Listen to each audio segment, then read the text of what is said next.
You do not choose it. That is the first thing no one tells you.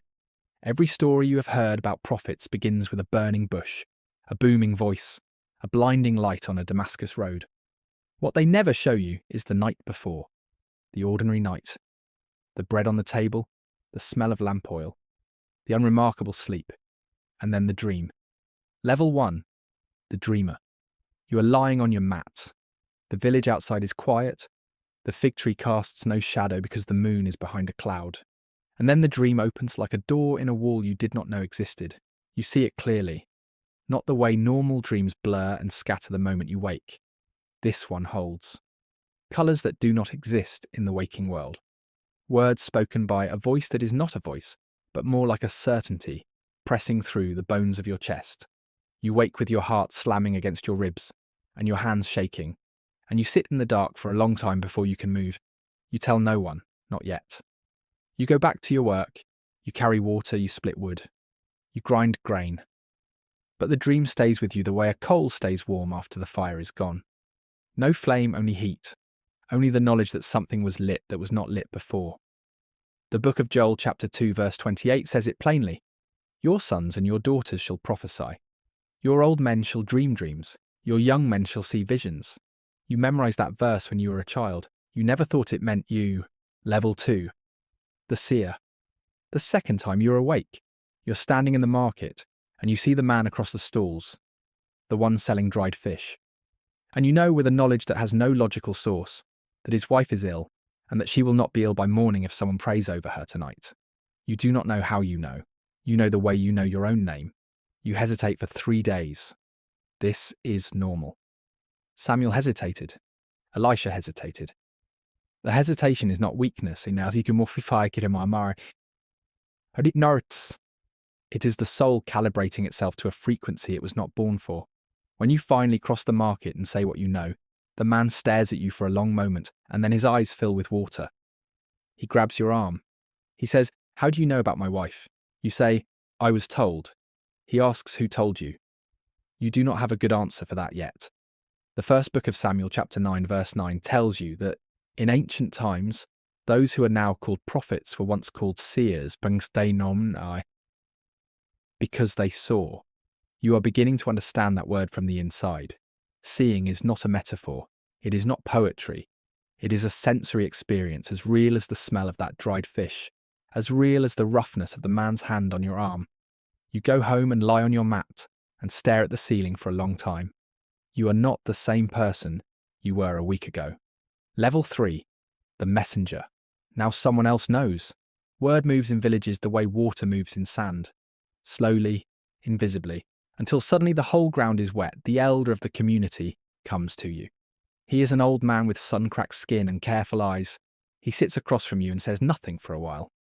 Then he says, "I have heard what happened at the market. I need you to carry a word to the next village." You want to say no. You say yes. This is the level that separates the comfortable from the called. The dreamer can stay in his room.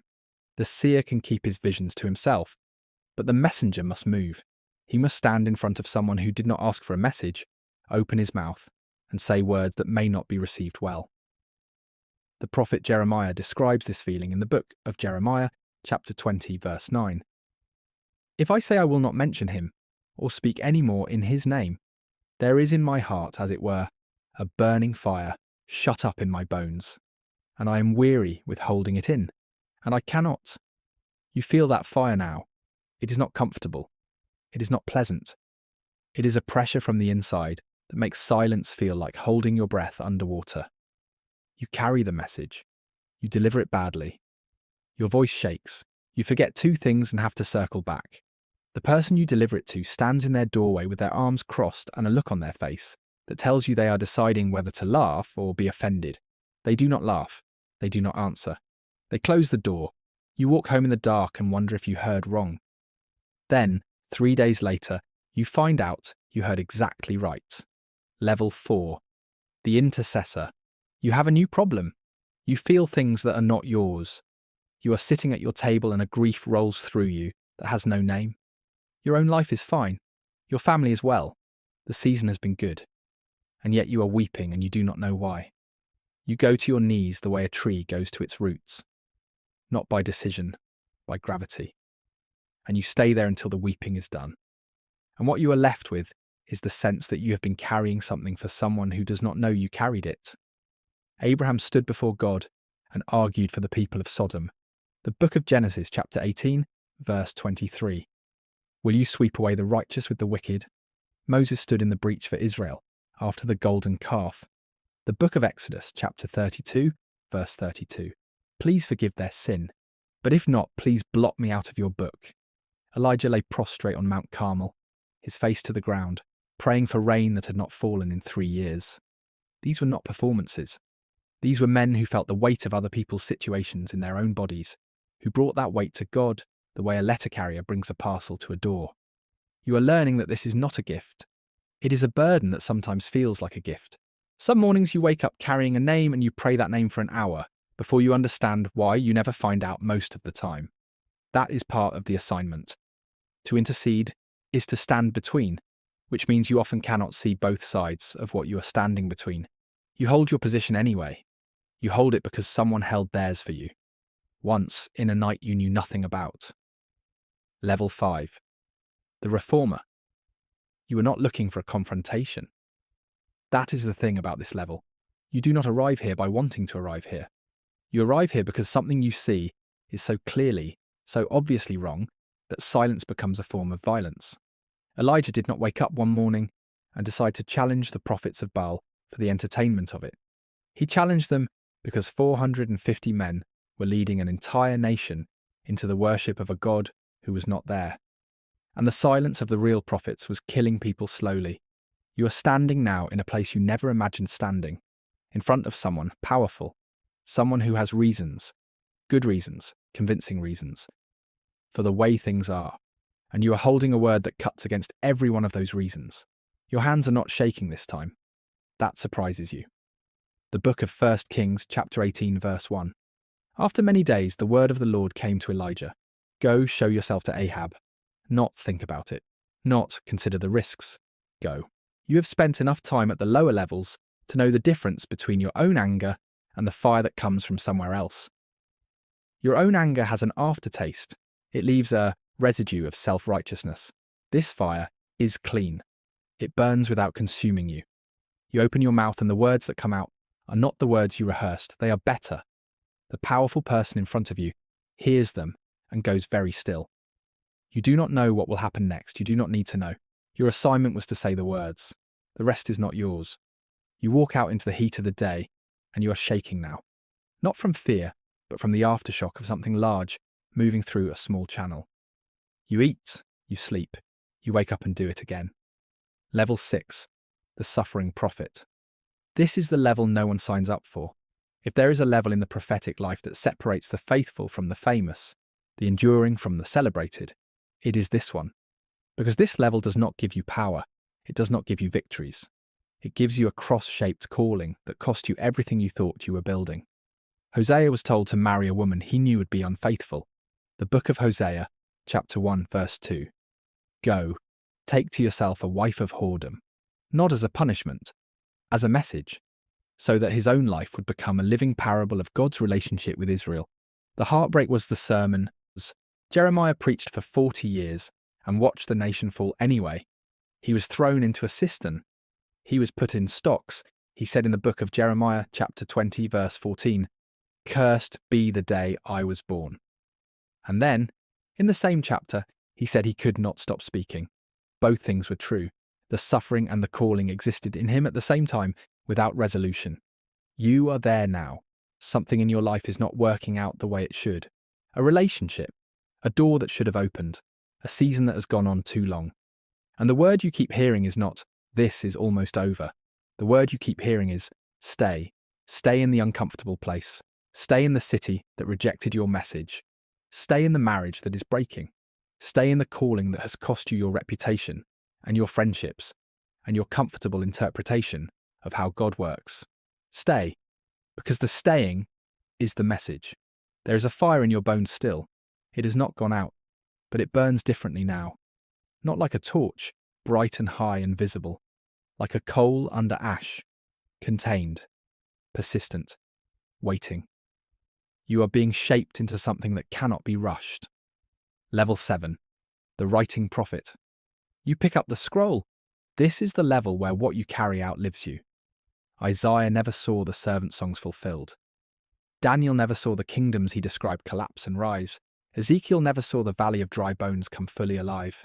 They wrote anyway, not because they understood everything, but because they understood that the words were not for them alone. The Apostle Peter says it in his first letter, chapter 1, verse 12. It was revealed to them that they were serving not themselves but you, in the things that have now been announced to you through those who preach the good news to you. The prophets wrote for people who were not born yet. They carried the weight of future generations in sentences they could not fully interpret. You sit with the scroll, or in your time, whatever your equivalent of the scroll is, and you write what you have seen. You write what you have felt. You write the dreams and the fire, and the confrontations and the suffering, and the seasons of silence. You write it as clearly as you can. You know some of it will be misread. Some of it will be used by people who mean well, but miss the point. Some of it will sit in the dark for generations before someone reads it in the right moment, in the right condition, and it cracks something open in them. That has to be enough. You seal the scroll. You set it down. Your handwriting will outlast your heartbeat. Your words will reach cities you will never visit, centuries you will never see, people who will never know your name but will carry what you carried. That has to be enough. It is enough. Level 8. The apocalyptic visionary. The earth is shaking, not metaphorically, not. You are on the ground and the ground itself is unstable, and the sky above you is not the sky you know. It is folded, opened, pulled back like a curtain, to reveal something behind it that the human mind was not entirely designed to process. This is the level that broke Ezekiel and Daniel and John of Patmos. Not broke like destroyed, broke like a door. Breaks when the thing on the other side is too large to fit through it normally. Ezekiel. Chapter 1 describes 4 living creatures, wheels within wheels, full of eyes, with a sound like many waters, like the voice of the Almighty. He saw it by the river Chebar and fell on his face. John, on the island of Patmos, heard a voice like a trumpet and turned and fell as though dead. Daniel saw the Ancient of Days and the throne set in place and the river of fire flowing, and he alone saw the vision while the men around him saw nothing but a great terror and fled and hid themselves. You are seeing something now. You do not have categories for it. Your language does not have vocabulary precise enough for it. You will write it with images borrowed from what you know: fire, water, beasts, thrones. Because those are the only shapes available to you, and they are not wrong shapes. They are the closest the human mind can come to describing what exists outside the human mind. You are not afraid exactly. Fear is too small a word. You are undone and rebuilt in the same moment. You are simultaneously the smallest thing in existence and the one to whom this vision was entrusted. When it is over, you are on the ground. You stay there for a long time. You are not the same. You will never be the same. The vision lives in you now like a second skeleton, invisible but load-bearing. Level 9. The Forerunner. You know you are not the point.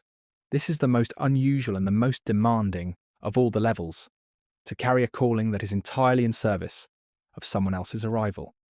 John the Baptist was filled with the Holy Spirit from his mother's womb, according to the Gospel of Luke, chapter 1, verse 15. He preached with a power that drew thousands. People came from Jerusalem and all Judea and the region around the Jordan to hear him. They were baptized by him. They were changed by him. And then he pointed away from himself. The Gospel of John, chapter 1, verse 23. I am the voice of one crying out in the wilderness, make straight the way of the Lord. Not, I am the Lord. Not, follow me. Not, here is my ministry, here is my movement, here is my name. I am a voice, an instrument, a signal fire lit on a hill to indicate the direction. He said in the Gospel of John, chapter 3, verse 30, He must increase, but I must decrease. You are at this level now. Everything you have built, every gift that has developed, every level you have passed through, the dreams and the visions and the fire and the suffering and the writing and the cosmic terror. All of it is not for you. It points somewhere. It points towards someone. The anointing you carry is not your anointing. You are a carrier, a courier. You are the smell of rain before the rain arrives. You stand in the wilderness, which in your time looks like something else. A difficult season, an overlooked place, a calling that does not get the recognition it deserves, and you lift your voice, not for yourself, for the one coming after. Level 10, Friend of God. You are standing at the entrance of the tent of meeting. This is where Moses stood. The book of Exodus chapter 33 verse 11 says it with a plainness that stops the breath.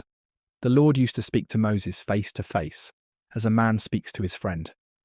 Face to face, as a man speaks to his friend, you have passed through the dream and the vision, and the message, and the intercession, and the confrontation, and the suffering, and the writing, and the apocalyptic terror, and the self-emptying forerunner.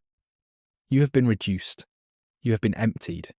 You have been rebuilt from different materials than the ones you started with.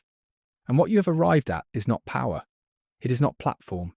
It is not a ministry with your name on it. It is this, a conversation. You speak.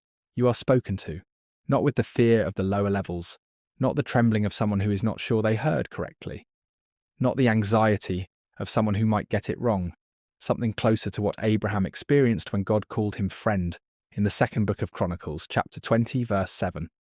Something closer to what Jesus offered the disciples when he said in the Gospel of John, chapter 15, verse 15, "No longer do I call you servants, for the servant does not know what his master is doing, but I have called you friends." The tent flap moves in the wind. The pillar of cloud stands at the entrance.